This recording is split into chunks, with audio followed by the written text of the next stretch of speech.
అధ్యక్ష ప్రభుత్వం చేపట్టిన నూతన కార్యక్రమాల్లో రవాణా డ్రైవర్లు మరియు నాన్ ట్రాన్స్పోర్ట్ ఆటో డ్రైవర్లకు సంబంధించి హోంగార్డులు వర్కింగ్ జర్నలిస్టులు రూపాయలు 5 లక్షల ప్రమాద బీమా పథకాన్ని మరణం బీమా పథకాన్ని GOMs number 31 labour and employment department ద్వారా మా ప్రభుత్వం వచ్చిన తర్వాత 30వ తారీఖు 12వ నెల 2023 నాడు గిగ్ మరియు ప్లాట్ఫామ్ కార్మికులకు సంబంధించి విస్తరించడం జరిగింది అధ్యక్ష. అదేవిధంగా రాజీవ్ ఆరోగ్యశ్రీ పథకం కింద గిగ్ మరియు ప్లాట్ఫామ్ కార్మికులకు సంవత్సరానికి ప్రతి కుటుంబానికి 10 లక్షల ఆరోగ్య బీమాను ప్రతిపాదించాం అధ్యక్ష. తెలంగాణ ప్లాట్ఫామ్ ఆధారిత గిగ్ వర్కర్స్ రిజిస్ట్రేషన్ మరియు వెల్ఫేర్ పాలసీ కోసం ముసాయిదా చట్టాన్ని రూపొందించి ప్రక్రియ జరుగుతుంది అధ్యక్ష. కార్మిక శాఖ సంబంధించిన బడ్జెట్తో పాటుగా కమిషనర్ ఆఫ్ ఎంప్లాయ్మెంట్కి సంబంధించి ఇతర విధంగా హెల్త్కి సంబంధించి ఈ యొక్క బీమా పథకాలకు సంబంధించి కార్యక్రమాలు తీసుకోవడం జరిగింది అధ్యక్ష.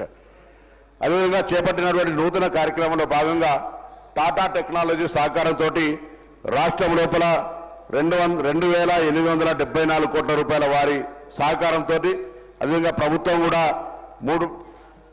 కూడా దాదాపు 2,100 కోట్లతో కలిపి ఈ కార్యక్రమంలో ప్రభుత్వ సొమ్ము 723 కోట్లను కలుపుకొని ఇప్పటికే 68 ఏటీసీలను మరి అందులో 65 ఐటీఐలను అప్గ్రేడ్ చేస్తూ 3 కొత్తగా ఇస్తూ వీటిని చేయడం జరిగింది అధ్యక్ష. అదేవిధంగా ఇంకా గ్రామీణ ప్రాంతాల్లో కూడా ఈ సాంకేతికమైనటువంటి శిక్షణ రావాలని కొత్తగా ఇంకొక 40 గ్రామీణ నియోజకవర్గాల లోపల కూడా ప్రతిపాదన చేయడం జరిగింది అధ్యక్ష.